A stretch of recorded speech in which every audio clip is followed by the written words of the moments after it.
இருக்கிறார். Ontario sister pastor நகோமி Logan அவர்கள் அவரை சங்கம வானொலியின் சார்பிலும் நித்திய வெளிச்ச நீர்த்தின் சார்பிலும் 110 கேட்கிற தேவப்புலியின் சார்பிலும் அவரை அன்போடு வருக வருகின்ற வரவழைப்போமா. பிரைஸ் ரோட் பாஸ்டர் நகோமி லோகன்.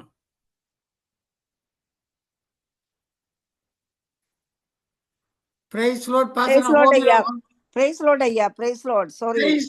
Praise Lord. நித்திய வெளிச்சத்திலே முதலாவது செய்தி. உங்களோட செய்தியை கேட்க ஆவலோடு தாகத்தோடு வாஞ்சியோடு காத்திருக்கிறோம். உங்களோட ஒப்பு கொடுக்கிறேன் பாஸ்டரமா, நீங்க வழி நடத்துங்க. ஆமென். ஆமென். ஹல்லேலூயா. ஆண்டவரே உமக்கு ஸ்தோத்திரம் ஐயா. ராஜா இரக்கத்தின் பிதாவே, உம்முடைய உன்னதமான ஊழியத்துக்கு அழைத்த தெய்வமே, துதிக்கிறோம் ஐயா. உம்மை அறியாதிருந்து உம்முடைய நாமத்தை எங்களுக்கு வெளிப்படுத்தி ஆண்டவரே உம்மை அறிய எங்கள் கண்களை ஆண்டவரே பிரகாசமாக்கின கிருபைக்காக உமக்கு நாங்கள் நன்றி சொல்லுகிறோம். தேங்க்யூ அப்பா ராஜா. தகப்பனே, இந்த வேளையிலும் இரக்கத்தின் தெய்வமே, உம்முடைய கிருபையுள்ள கரத்திலே இந்த நாளை நாங்கள் ஒப்பு தந்திருக்கிறோம் தகப்பனே. ஆண்டவரே ஆசீர்வதியும் ஐயா, வழி நடத்த வேணும் ஐயா ராஜா. ஆண்டவரே உம்முடைய கிருபையும் இரக்கம் கூட இருந்து எங்களை வழி நடத்துகிறபடியால் உமக்கு நன்றி சொல்லுகிறோம். இயேசுவின் நாமத்தினால் ஆமேன். ஆமேன். ஹல்லேலூயா. பொங்குதே ஆனந்தம், புவி எங்குமே இல்லா பேரானந்தம். பொங்குதே ஆனந்தம், புவி எங்குமே இல்லா பேரானந்தம். பொங்குதே ஆனந்தம், வையகம் தந்திடாதின்பம் இயேசையன் அளித்த ஆனந்தம். வையகம் தந்திடாதின்பம் இயேசையன் அளித்தது ஆனந்தம். பொய்யனுக்கோ புகழ உண்ணாசம், மெய்யன் அகற்றினார் என் பாவதோஷம். பொங்குதே ஆனந்தம், புவி எங்குமே இல்லா பேரானந்தம். பொங்குதே ஆனந்தம், பரலோக மேன்மை துறந்து நரலோக மானிடனாய் பிறந்து. பரலோக மேன்மை துறந்து நரலோக மானிடனாய் பிறந்து. எங்குமே கிடைக்காத ஸ்லாக்கியம், பரமனை நம்புவோர் கழித்த நல் பாக்கியம். பொங்குதே ஆனந்தம், புவி எங்குமே இல்லா பிற ஆனந்தம்.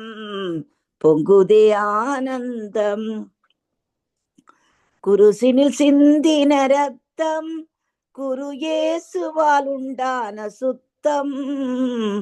குருசினில் சிந்திய ரத்தம், குரு இயேசுவினால் உண்டான சுத்தம்.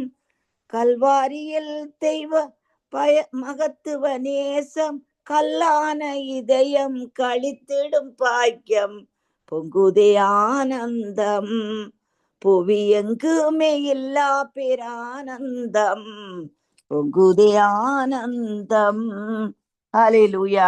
அன்புக்குரிய தேவனுடைய பிள்ளைகளே, இந்த வாரம் போன வாரம் எல்லாம் பிள்ளைகளுக்கான வார்த்தைகளை நான் கொண்டு வந்து கொண்டிருக்கிறேன். ஹல்லேலூயா. இன்றைக்கு அஞ்ஞானிகளும் சொல்லுகிற காரியம் இந்த புதிய தலைமுறையை குறித்து. ஹல்லேலூயா. அது மட்டுமல்ல, அங்கே எத்தனையோ விதமான காரியங்கள் இந்த பூமியிலே நடந்து கொண்டிருக்கிறது. ஹல்லேலூயா. தேவ பிள்ளைகள், வாலிப பிள்ளைகள், விசுவாச குடும்பத்தில் இருக்கிற வாலிப பிள்ளைகள், அவர்களுடைய வாழ்க்கை அங்கும் இங்குமாக எந்த பக்கத்துக்கு போவோம்னு சொல்லி நோக்கம் இல்லாமல் அலைந்து கொண்டிருக்கின்ற ஒரு காரியங்களாய் காணப்படுகிறது. அநேக வாலிப பிள்ளைகள் பின்வாங்கிய நிலையிலே இருக்கிறார்கள். அநேக வாலிப பிள்ளைகள் பாருங்கள், படிக்க வேண்டிய காலத்திலே படித்து முன்னேற வேண்டிய சூழ்நிலையிலே அங்கே ட்ரக்ஸிலும் ஆல்கஹாலிலும் வேறு விதமான தேவனுக்கு பிரியமில்லாத காரியங்களிலும் ஈடுபட்டு கொண்டிருக்கிறார்கள். ஆனாலும் கூட நமக்கு ஒரு நம்பிக்கை உண்டு. நம்முடைய ஆண்டவர், ஹல்லேலூயா. பாருங்கள், அங்கே கர்த்தருடைய நாமம், அங்கே பலத்த துருகம், நீதிமான் ஓடி அதற்குள்ளே சுகமாயிருப்பார்னு சொல்லி வேதம் நமக்கு போதிக்கிறது. ஹல்லேலூயா. ஆனபடினால் அன்புக்குரிய தேவனுடைய பிள்ளைகளே, வேத வசனம்தான் நம்முடைய வாழ்க்கையிலே பெரிதான ஒரு விடுதலை. ஹalleluya. ஆனபடினால் இங்கே சொல்லப்படுகிறது பாருங்கள், இந்த ஏசாயா 60ஆம் அதிகாரத்திலே 11வது வசனம், உன் ஜனங்கள் யாவரும் நீதிமான்களும் இன்றைக்கும் பூமியை சுதந்தரிக்கும் குடிகளும் நான் நட்ட கிளைகளும் நான் மகிமைப்படும்படி என் கரங்களின் கிரியைகளுமாயிருப்பார்கள். பாருங்கள் என்ன சொல்லப்படுகிறது பாருங்கள், உன் ஜனங்கள் யாவரும், அதாவது நம்முடைய சந்ததிகள் நீதிமான்களும் இன்றைக்கும் பூமியை சுதந்தரிக்கும் குடிகளும் நான் நட்ட கிளைகளும் நான் மகிமைப்படும்படி என் கரங்களின் கிரியைகளுமாயிருப்பார்கள்.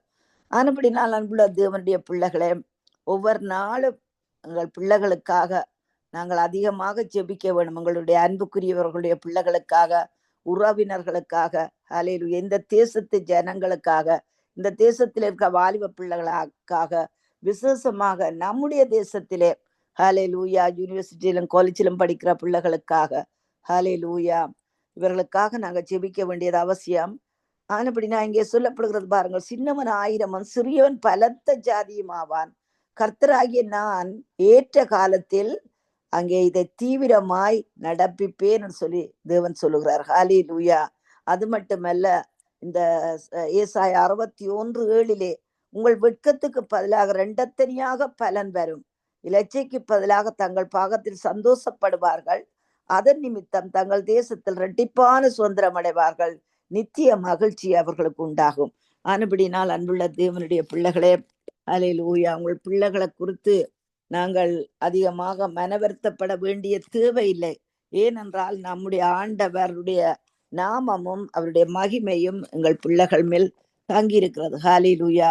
இங்கே பாருங்கள், இன்றைக்கு நான் இந்த பிள்ளைகளை குறித்து சிந்தித்து கொண்டிருந்த வேளையிலே தேவன் எனக்கு 2 ராஜாக்கள், ஹல்லேலூயா, 4ஆம் அதிகாரத்திலே ஒரு சில வசனத்தை காண்பித்தார்.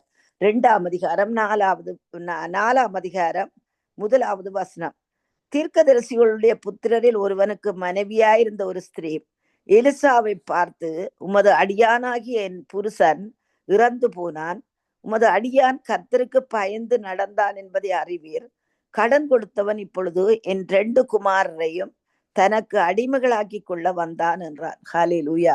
பாருங்கள், நேற்றைய நாளிலே நாங்கள் பிள்ளைகளை குறித்து இந்த ஆகாருடைய காரியத்திலிருந்து நாங்கள் எடுத்தோம். ஹல்லேலூயா. ஆகார் தன் பிள்ளைகளுக்காக பரிதவித்த வேளையிலே அவளுடைய பாரங்களை அங்கே அவளே சுமக்க வேண்டிய சூழ்நிலையிலே தேவன் அவளுக்கு கை கொடுத்து அங்கே அந்த பிள்ளையை பெரிய ஜாதியாக மாற்றுவேன்னு சொல்லி தேவன் வாக்கு கொடுத்து இன்று வரைக்கும் அந்த ஆகாருடைய சந்ததி பெரிய ஜாதியாகத்தான் இருக்கிறது. ஹல்லேலூயா. தேவன் சொன்ன சொல்லை அவர் மாற்றுகிறவர் அல்ல.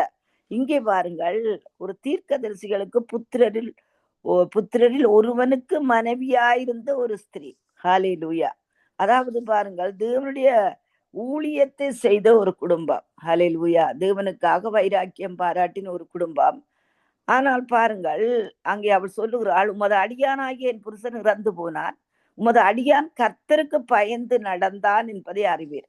அதுபடினால் அன்புள்ள தேவனுடைய பிள்ளைகளே, தேவனுடைய வார்த்தைக்கு சிறிதும் பெரிதுமான எந்த ஒரு காரியத்திலும் நாங்கள் தேவனுக்கு பயந்து நடக்க வேண்டியவர்களா இருக்கிறோம். ஹல்லேலூயா. அதுபடி அந்த மனைவி சொல்லுகிறாள், பாருங்கள், சில பேருடைய வாழ்க்கையில நான் பார்த்திருக்கிறேன், கணவன் மரித்து போனால் அந்த மனைவி பாருங்கள் மரித்ததற்கு பிற்பாடு கணவனை பற்றி ஏதோ எல்லாம் சொல்லி கொண்டிருப்பார்கள். அதே போல ஒவ்வொரு காரியங்களிலும் அவர்கள் இறந்ததுக்கு பிற்பாடு ஒரு சிலர் நல்ல காரியங்களை சொல்லுவார்கள், ஆனா ஒரு சிலர் பாருங்கள் அவர்களை பற்றி தேவையில்லாமலும் பேசிக்கொண்டிருப்பார்கள்.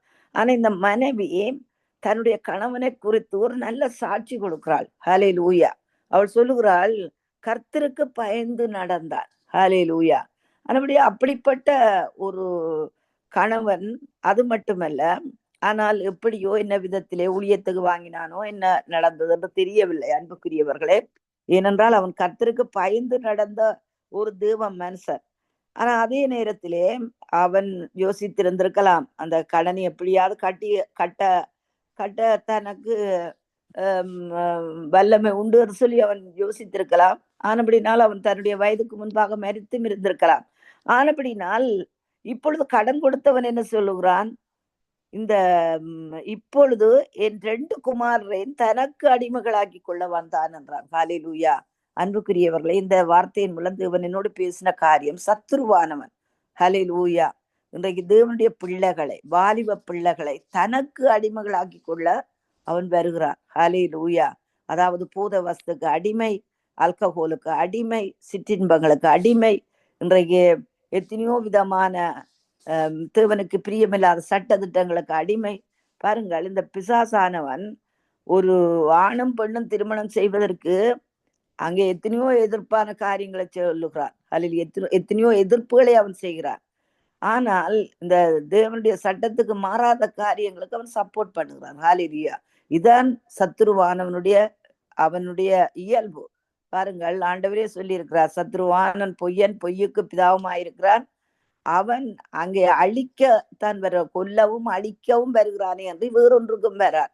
ஆனா அப்படின்னா அன்புள்ள தேவனுடைய பிள்ளைகளை இந்த 2 குமாரரையும் தனக்கு அடிமைகளாக்கி கொள்ள வருகிறான். ஹல்லேலூயா. ஆண்டவருடைய வார்த்தை சொல்லப்படுகிறது பாருங்கள். அங்கே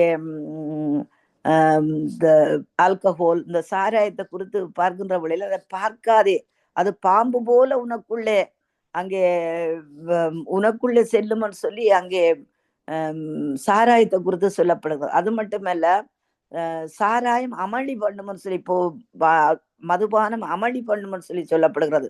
இன்னும் மதுபானத்தை குடிக்கிறவர்கள் அங்கே சரியான விதத்திலே அங்கே நீதியாய் நடந்து கொள்ள மாட்டார்கள் என்று சொல்லியும் சொல்லப்படுகிறது.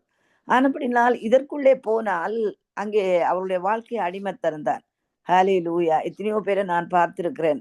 இன்றைக்கு 30-40 வருஷங்களுக்கு முன்பாக நம்முடைய தேசத்திலே இந்த மதுபானம் அருந்தாதவர்கள் கூட இங்கே வந்து மதுபானத்துக்கு அடிமையாய் போனவர்கள் உண்டு. ஹல்லேலூயா.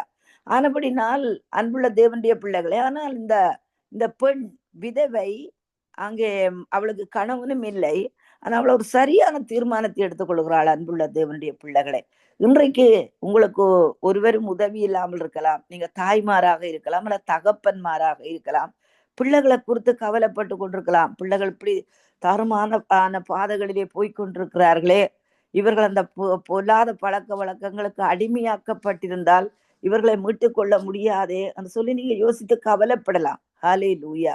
ஆனா உங்களுக்கு ஒரு நல்ல செய்தி, இந்த பெண் என்ன செய்கிறாள், இந்த விதவி என்ன செய்கிறாள், ஒரு காரியத்தை தீர்மானிக்கிறாள். ஹல்லேலூயா. அவள் பாருங்கள், தீர்மானித்து அங்கே எலிசா என்கிற ஒரு தேவ மனுஷனிடத்துல வருகிறாள். ஹல்லேலூயா. அன்புக்குரியவர்களே, அங்கே எலிசாவை குறித்து இன்னும் நாங்கள் பார்க்கின்ற வேளையிலே அங்க தீர்க்கதரிசிகளின் புத்திரர் தங்களுக்கு ஒரு இடம் வேணும்னு சொல்லி கேட்டு அந்த எலிசாவை தங்களோடு கூட வர வேணும்னு சொல்லி கேட்கிறார்கள். ஹல்லேலூயா. அதே போல அங்கே போன வேளையிலே அந்த கோடரி என்ன செய்யறது, அது காம்புவிலிருந்து அந்த இரும்பு அப்படியே நழுவி அங்கே தண்ணீருக்குள் விழுந்து விடுகிறது. அப்பொழுது எலிசா என்ன செய்கிறார், அந்த ஒரு கம்பை வைத்து அந்த இரும்பை மிதக்க பண்ணி ஒரு அற்புதத்தை செய்கிறார். ஹல்லேலூயா. ஆனப்படினால் அன்புள்ள தேவனுடைய பிள்ளைகளே, நமக்கு சொல்லித்தந்த ஊழியக்காரர்கள், ஹல்லேலூயா, வேதம் சொல்லுகிறது பாருங்கள். நீங்கள் எபிரேயர் 13ஆம் அதிகாரத்திலே ஊழியக்காரரை குறித்து சொல்லப்படுகின்ற காரியம், ஹல்லேலூயா, ஊழியக்காரர் உங்களை நடத்துகிறவர்கள் உங்கள் ஆத்துமாக்களுக்காக உத்தரவாதம் பண்ணுகிறவர்களாய் விழித்திருக்கிறவர்கள் ஆனபடியினால் அவர்கள் துக்கத்தோடு அல்ல சந்தோஷத்தோடு அதை செய்யும்படி அவர்களுக்கு கீழ்ப்படிந்து அடங்குங்கள். அவர்கள் துக்கத்தோடு அப்படி செய்தால் அது உங்களுக்கு பிரயோஜனமாயிருக்க மாட்டாதே. ஹல்லேலூயா.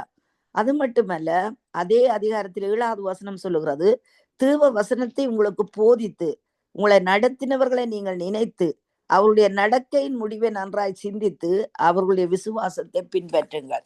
நல்ல ஊழியக்காரர்களா இருக்கின்ற வேளையிலே அன்புக்குரியவர்களே, இந்த பிள்ளைகளை அங்கே தேவனுடைய சமூகத்திலே அவர்களுடைய கண்காணிப்பிலே நீங்கள் வளர்ப்பதற்கு இடம் கொடுக்க வேண்டும். ஹல்லேலூயா. அதுபடியா இந்த விதவியானவள் எலிசாவிடத்திலே வருகிறாள், தன்னுடைய காரியங்களை தேவ மனுஷனிடத்திலே சொல்லுகிறாள். ஹல்லேலூயா. அங்கே எசேக்கியாவும் கூட அவனை சுற்றி இந்த சனகரிப், இந்த சத்துருக்கள் அந்த தேசத்துக்கு விரோதமாக வருகின்ற வேளையிலே அங்கே ஏசாயா என்கின்ற ஒரு தேவ மனுஷன் அவனோடு சேர்ந்து அவனுக்கு சரியான விதத்திலே காரியங்களை சொல்லுகிறான். ஹல்லேலூயா.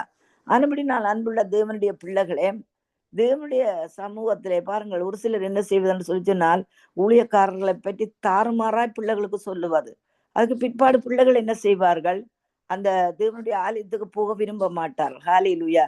எனக்கு இப்பொழுது ஞாபகம் இருக்கிறது, ஒரு ஊழியக்காரர், ஆரம்ப காலத்தில் ஒரு ஊழியக்காரர் நம்முடைய தேசத்திலே வந்திருந்தார். அவருடைய பேரை சொல்ல விரும்பவில்லை.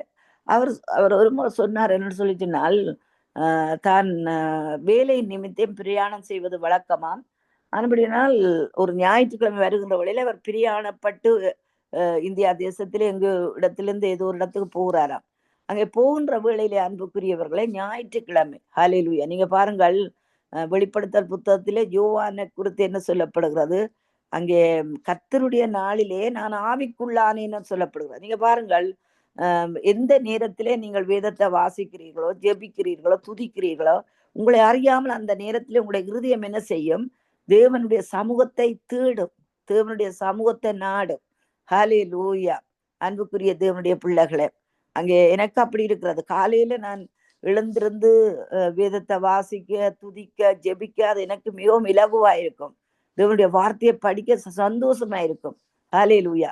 அதே போலதான் அன்புக்குரியவர்களே, அந்த ஊழியக்காரன் போகின்ற வழியிலே அவர் சொல்லுகிறார், அது ஞாயிற்றுக்கிழமை வந்தபடியினால் அவர் அந்த இடத்துல இறங்கி ஒரு திருச்சபைக்கு போயிருக்கிறார். அந்த திருச்சபையில பார்த்தால் அது வேறு பாஷை பேசுகின்ற ஏதோ ஏதோ பாஷையை அவர்கள் பேசிக்கொண்டிருந்தார்கள். ஆனாலும் அந்த அந்த இடத்துல போய் அவர் சொல்லுகிறார், அந்த பாசை தெரியாவிட்டாலும் அந்த பிரசன்னம் தன்னை தொட்டது என்று. ஹல்லேலூயா. அதுபடினால் அன்புள்ள தேவனுடைய பிள்ளைகளை தாறுமாறா ஏதோ ஒன்ற சொல்லி அந்த பிள்ளைகளுடைய மனதை நாங்கள் கெடுத்து விடக்கூடாது. பிள்ளைகள் சிறு வயதிலிருந்து ஹல்லேலூயா தேவனுடைய சமூகத்தை தேடுகிறவர்களா இருக்கணும். ஹல்லேலூயா. இந்த ஊழியத்திலே நான் எத்தனையோ வருஷங்களா இருக்கிறேன். சில வேளை இந்த பிள்ளைகள் என்ன செய்வார்கள்டா, வளருகின்ற வழியிலேயும் இந்த தாய் தப்பனுடைய வார்த்தைகளை கேட்டு இவர்களும் என்ன செய்வார்கள்? ஹல்லேலூயா. ஒருவரை குறித்து இன்னொருவர் கம்ப்ளைண்ட் பண்ணி கொண்டிருப்பார்கள். ஹல்லேலூயா. ஆனால் அவர்களுடைய வாழ்க்கையில் அது ஆரோக்கியமாக இருக்க முடியாது அன்புக்குரியவர்களே. ஆனபடினால் இந்த விதவி என்ன செய்கிறாள்? இந்த எலிசாவிடத்தில் வருகிறாள். எலிசா அவளை நோக்கி, நான் உனக்கு என்ன செய்ய வேண்டும்? வீட்டில் உன்னிடத்தில் என்ன இருக்கிறது சொல் என்றான். அதற்கு அவள், ஒரு குடம் எண்ணெய் அல்லாமல் உமது அடியாளுடைய வீட்டில் வேறொன்றும் இல்லை என்றார். ஹல்லேலூயா. எவ்வளவு விதவை, கணவன் மரித்து விட்டான். சரியான விதத்திலே அங்கே அவர்களுக்கு வாழ்க்கையை நடத்துவதற்கு போதுமான அளவிலே தேவைகள் அங்கே அதிகமாக இருந்தது. ஆனாலும் கூட அதை மட்டுமல்ல, அவளுடைய 2 குமாரர்களும் அடிமையாக்கி கொள்ள சத்துரு முயற்சிக்கிறான். ஹல்லேலூயா. அதுபடினால் அவள் தேவனுடைய ஊழியக்காரனிடத்தில் வருகிறாள். ஊழியக்காரன் என்ன செய்கிறான்? அவளுடைய பிரச்சனைகளை அங்கே நல்ல முறையிலே தீர்த்து சரியான ஆலோசனைகளை கொடுத்து அவளை வழி நடத்துகிறான். பாருங்கள், ஆலோசனை இல்லாத இடத்திலே ஜனங்கள் சீர்கெட்டு போவார்கள். சில தாய் தப்பன்மார்கள் என்ன செய்வார்கள் சொல்லி சொன்னால், பிள்ளைகளுடைய காரியங்களை வெளியிலே சொல்வதற்கு பயம், மற்ற எல்லாரிடமும் சொல்ல முடியாதான். அதை நான் இல்லை என்று சொல்லவில்லை அன்புக்குரியவர்களே. ஆனா உண்மையாகவே உங்களுக்கு நன்றாக தெரிந்த ஊழியக்காரர், ஹல்லேலூயா, தேவ பக்தி உள்ளவர், தேவனுக்கு பயந்த ஒரு ஊழியக்காரராக இருந்தால் அவரிடம் உங்கள் பிரச்சனைகளை சொல்லுவதில் தப்பில்லை. ஹல்லேலூயா. வேதம் சொல்லுகிறது பாருங்கள், அங்கே ஒருவன் உங்க வியாதியா இருந்தால் அங்கே சபையின் மூப்பர்களை வரவழைப்பானாக, அவர்கள் அவனுக்கு எண்ணெய் பூசி ஜெபிக்கின்ற வேளையிலே அவன் சுகமாவான்னு சொல்லப்படுகிறது. ஹல்லேலூயா. வியாதி என்பது ஒரு சிலருக்கு வெளியிலே சரீரத்திலே பார்க்கக்கூடிய விதத்திலே வியாதி இருக்கலாம், ஒரு சிலருக்கு மன வியாதியா இருக்கலாம். அதை கூட ஏசாயா 53 சொல்லப்படுகிறது, உன் துக்கங்களையும் எங்கள் துக்கங்களையும் எங்கள் பாடுகளையும் அவர் ஏற்றுக்கொண்டார், நமக்கு சமாதானத்தை உண்டு பண்ண ஆக்கின அவர் மேல வந்தவருடைய தழும்புகளால் நாங்கள் குணமாகிறோம். உள்ளான காயத்துக்கும் அவர் தான் மருந்து, வெளியான காயத்துக்கும் அவர் தான் மருந்து, இயேசுவே மருந்து. ஹல்லேலூயா. ஆனபடினால் அந்த ஊழியக்காரன் சரியான பாதையிலே அங்கே காரியங்களை கற்பிக்கிறான். அது மட்டுமல்ல, பாருங்கள், அங்கே அவர் சொல்லுகிற காரியம், அப்பொழுது அவன், நீ போய் உன்னுடைய அயல் வீட்டுக்காரரிடத்திலும் அநேகம் பெரும் பாத்திரங்களை கேட்டு வாங்கி உள்ளே போய் உன் பிள்ளைகளுடன் உள்ளே நின்று. ஹல்லேலூயா. அதாவது பாருங்கள், தேவன் செய்கின்ற ஒவ்வொரு காரியங்களும் நன்மையான காரியங்கள், நமக்கு செய்கின்ற காரியங்கள், தேவன் எங்களுக்கு செய்த ஒவ்வொரு அனுபவங்களையும் எங்கள் பிள்ளைகளுக்கு நாங்கள் சொல்ல வேண்டும். ஹல்லேலூயா. சாட்சியாகி ஒருவன் அவன் கேட்டதையும் அவன் கண்டதையும் சொல்லாமல் இருந்தால் அது பாவம் சொல்லி வேதம் நமக்கு போதிக்கிறது. பிள்ளைகளுக்கு நாங்கள் சொல்ல வேண்டும். பாருங்கள், யோசுவா ஜோர்தானை கடக்கின்ற வேளையிலே அங்கே 12 கல்லுகளை கொண்டு வந்து அதை நட்டு அவன் சொல்லுகிறான், உங்கள் சந்ததிக்கு இதை சொல்லுங்கள் என்று. ஹல்லேலூயா. அது மட்டுமல்ல, உபாகமம் 6ஆம் அதிகாரத்திலே கூட சொல்லப்படுகிறது. பாருங்கள் அன்புக்குரியவர்களே, இந்த வேத வசனத்தை நாங்கள் என்ன செய்ய வேணும்னு சொல்லி சொன்னால் பிள்ளைகளுக்கு நாங்கள் கருத்தாய் போதிக்க வேண்டியவர்களா இருக்கிறோம். ஹாலே லூயா. பாருங்கள், இங்கே உபாகமம் 6ஆம் அதிகாரத்திலே 6வது வசனம், இன்று நான் உனக்கு கட்டளையிடுகிற இந்த வார்த்தைகள் உன் இருதயத்தில் இருக்க கடவுள், நீ அவைகளை உன் பிள்ளைகளுக்கு கருத்தாய் போதித்து, நீ உன் வீட்டில் உட்கார்ந்திருக்கிற போதும், வழியில் நடக்கிற போதும், படுத்துக் கொள்ளுகிற போதும், எழுந்திருக்கிற போதும் அவைகளை குறித்து பேசி. ஹல்லேலூயா. அதாவது பைபிள் எடுத்து வச்சுக்கொண்டு இது இப்படி சொல்லப்பட்டிருக்குது, அது அப்படி சொல்லப்பட்டிருக்குது, அப்படி சொல்லுவதல்ல. ஹல்லேலூயா. எங்களுடைய அன்றாட சம்பாஷணை. ஹல்லேலூயா. பிள்ளைகளோடு பேசுகின்ற வேளையிலே தேவன் எங்களுக்கு இப்படி செய்தார், தேவன் அப்படி செய்தார். ஹல்லேலூயா. எங்களுடைய இக்கட்டிலே அப்படி ஒரு அற்புதத்தை தேவன் நடத்தினார். பாருங்கள் பிள்ளைகள், பாருங்கள், நாங்கள் செய்கின்ற ஒவ்வொரு காரியங்களையும் பார்த்து பார்த்து தான் தங்களுடைய வாழ்க்கையை அமைத்துக் கொள்ளுகிறார்கள். நீங்க பாருங்கள், எங்களுடைய பிள்ளைகள் அப்படி. என்னுடைய தாயார் நன்றாக சமைப்பார்கள். ஹல்லேலூயா. ஆண்டவருக்கு ஸ்தோத்திரம். அவர்கள் எதை படிப்பித்தார்களோ எனக்கு தெரியவில்லை, நன்றாக சமைக்க எனக்கு கற்றுத்தந்தார்கள். அன்புள்ள தேவனுடைய பிள்ளைகளை, அதே போலதான் பாருங்கள், நாங்கள் செய்கின்ற ஒவ்வொரு காரியத்தையும் எங்கள் பிள்ளைகள் அதை தவறாம செய்கிறார். இப்போ என்னுடைய மூத்த மகள் இப்பொழுது அவள் நன்றாய் சமைப்பாள். அவருடைய மாமியாரே எனக்கு இப்போ 2 வாரத்துக்கு முன்பாக அவளை குறித்து சாட்சி சொல்றாள், அவள் நல்லா சமைக்கிறாள். ஹல்லேலூயா. இது நான் சும்மா ஒரு சின்ன சாட்சி தான் சொல்லுறேன். அதே போலதான் அன்புக்குரியவர்களே, நாங்கள் செபிப்பது, நாங்கள் வேதத்தை வாசிப்பது எல்லாமே பிள்ளைகள் பார்த்து தான் செய்கிறார்கள். டாக்டர் மைல்சன் சொல்லி ஒரு ஊழியக்காரர், அவர் நன்றாக ஊழியம் செய்த ஒரு தேவ மனுஷர். ஹல்லேலூயா. இப்பொழுது கர்த்தருக்குள்ள அவர் நித்திரை அடைந்துட்டார். அவர் தன்னுடைய தாயாரை பற்றி ஒரு முறை சொல்லுகின்ற வேளையில், தாயார் என்று நினைத்தால் ஒரு படம் தனக்கு முன்பாக விழுமாம். என்னென்று சொல்லி சொன்னால், அந்த தாயார் வேதத்தை எடுத்து வைத்து வாசிப்பதும் ஜெபிப்பதும் தான் தன் கண்ணுக்கு தெரியும். அது ஹல்லேலூயா. அதைத்தான் இங்கே சொல்லப்படுற, அவைகளை உன் பிள்ளைகளுக்கு கருத்தாய் போதித்து, நீ உன் வீட்டில் உட்கார்ந்திருக்கிற போது, அந்த பிள்ளைகளோடு உட்காருகிற வேளையிலே, வழியில் நடக்கிற போது, அந்த பிள்ளைகளோடு நீங்க எங்கே போறீர்களோ அங்கே, படுத்து கொள்ளுகிற போதும், எழுந்திருக்கிற போதும் அவைகளை குறித்து பேசி. ஹல்லேலூயா. ஆனபடினால் அன்புள்ள தேவனுடைய பிள்ளைகளே, இந்த வேதத்தை நாங்கள் மறந்தால் தேவன் பிள்ளைகளை மறந்து விடுவார். வேதம் தான் நமக்கு நம்முடைய வாழ்க்கையிலே ஆசீர்வாதம். ஹல்லேலூயா. ஆனபடினால் இந்த நாளிலே அங்கே 2 ராஜாக்கள் 4ஆம் அதிகாரத்தில் இருந்து நாங்கள் பார்த்து கொண்டிருக்கிறோம். அங்கே சொல்லப்படுகிறது, அந்த எலிசா சொல்லுகிறார், உள்ளே போய் உன் பிள்ளைகளுடன் உள்ளே நின்று கதவை பூட்டி அந்த பாத்திரங்கள் எல்லாவற்றிலும் வார்த்து நிறைந்தது ஒரு பக்கத்தில் வை என்றார். ஹல்லேலூயா. அவள் அவனிடத்திலிருந்து போய் தன் பிள்ளைகளுடன் கதவை பூட்டி கொண்டு, அந்த அற்புதத்தை காண வேண்டும். அன்புக்குரிய தேவனுடைய பிள்ளைகளை நீங்கள் சேர்த்து கொள்ள வேணும். ஹல்லேலூயா. ஒரு இக்கட்ட நேரத்திலும் பிரச்சனையான நேரத்திலும் பிள்ளைகளுக்கு சொல்லிக் கொடுக்க வேணும். அதுக்காக செபியுங்கள் என்று. ஹல்லேலூயா. வீட்டிலே ஒரு பலிபீடம் இருக்க வேண்டும். எத்தனை பேருடைய வீட்டிலே அந்த ஜெப பலிபீடம் இருக்கிறது? ஹல்லேலூயா. எத்தனையோ ஜெபங்களுக்கு ஓடி ஓடி நாங்கள் போகலாம். ஆனா வீட்டிலே ஜெபம் இல்லாவிட்டால், வீட்டிலே குடும்பமா இருந்து ஜெபிக்காவிட்டால், அந்த ஜெப பலிபீடம் கட்டப்படாவிட்டால், கர்த்தரே தேவன் சொல்லி அறிக்கையிடாவிட்டால், நம்முடைய வாழ்க்கையில இந்த பிள்ளைகள் என்னத்தை கற்றுக்கொள்ள போகிறார்கள்? யோசித்து பாருங்கள். ஹல்லேலூயா. ஆண்டவருடைய பரிசுத்த நாமத்துக்கு ஸ்தோத்திரம் உண்டாவதாக. சில தாய்மார்கள் முன்னுக்கு நிற்பார்கள் ஜெபிப்பதற்கு, ஆனா வீட்டிலே பிள்ளைகளோடு சேர்ந்து, கணவனோடு சேர்ந்து, ஏனென்றால் அந்த ஈகோ விடுவதில்லை. எப்படி கணவனை கேட்பது, அல்லது கணவன் எப்படி மனைவியோடு சேர்ந்து ஜெபிப்பது, அல்லது எப்படி பிள்ளைகள் படித்து கொண்டிருக்கிறார்கள், பிள்ளைகள் அந்த அசைன்மெண்ட், பிள்ளைகளுக்கு நேரம் இல்லை. ஹல்லேலூயா. எந்த நேரம் என்றாலும் ஒரு நேரத்தை ஒதுக்கி, நான் சொல்லுவது, என்னுடைய திருச்சி பிள்ளைகளுக்கு சொல்லுவது, அவர்களை கூப்பிடுங்கள். அவர்கள் வராவிட்டாலும் ஒரு நேரத்தை ஒதுக்கி நீங்கள் உட்கார்ந்து துதித்து பாடுங்கள், ஆராதியுங்கள். ஹல்லேலூயா. அவர்களுக்கு பக்கத்திலே போயிருந்து டெலிபோன்ல நீங்க பாடி ஜெபியுங்கள், துதியுங்கள். ஹல்லேலூயா. ஆனபடினால் இங்க சொல்லப்படுகிறது வாருங்கள், அவனிடத்திலிருந்து போய் தன் பிள்ளைகளுடன் கதவை பூட்டி கொண்டு இவர்கள் பாத்திரங்களை அவளிடத்தில் கொடுக்க அவள் அவைகளில் வார்த்தாள். அற்புதம் நடந்தது. எங்கே 2-3 பேர்கள் அவருடைய நாமத்து நிமித்தம் ஒன்றாய் கூடியிருக்கிறார்களோ அங்கே அவர்கள் நடுவிலே நான் இருக்கிறேன் சொல்லுகிறார் தேவன். ஹல்லேலூயா. ஆனபடினால் இந்த நாளிலே அன்புக்குரிய தேவனுடைய பிள்ளைகளை குறித்து ஒருவேளை காலம் கடந்து யோசிக்காதீர்கள். தேவன் காலத்தை கடந்தவர். தேவன் எப்பொழுதும் நமக்கு பதில் கொடுக்கிற தேவன். ஜெபத்தில் எவைகளெல்லாம் கேட்கிறீர்களோ அவற்றை எல்லாம் பெற்றுக்கொண்டோம் என்று விசுவாசியுங்கள் என்று சொன்ன தேவன். ஹல்லேலூயா. ஆண்டவர் உன் குமாரர் தீவிரித்து வருவார்கள் சொல்லியிருக்கிறார். உன் பிள்ளைகள் சத்ரு தேசத்திலிருந்து திரும்பி வருவார்கள் என்று சொல்லி தேவன் சொல்லுகிறார். ஹல்லேலூயா.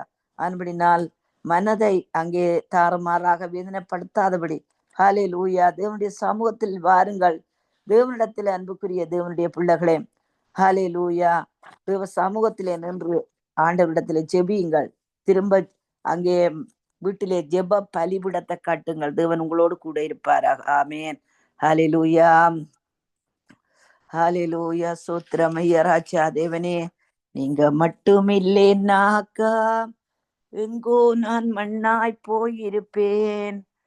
பெத்த மனசு அது பித்து பித்து பித்து பித்து, பிள்ளை மனசு அது கல்லு கல்லு கல்லு கல்லு. எந்தன் மனம் கல்லப்பா, உந்தன் மனம் பித்தப்பா.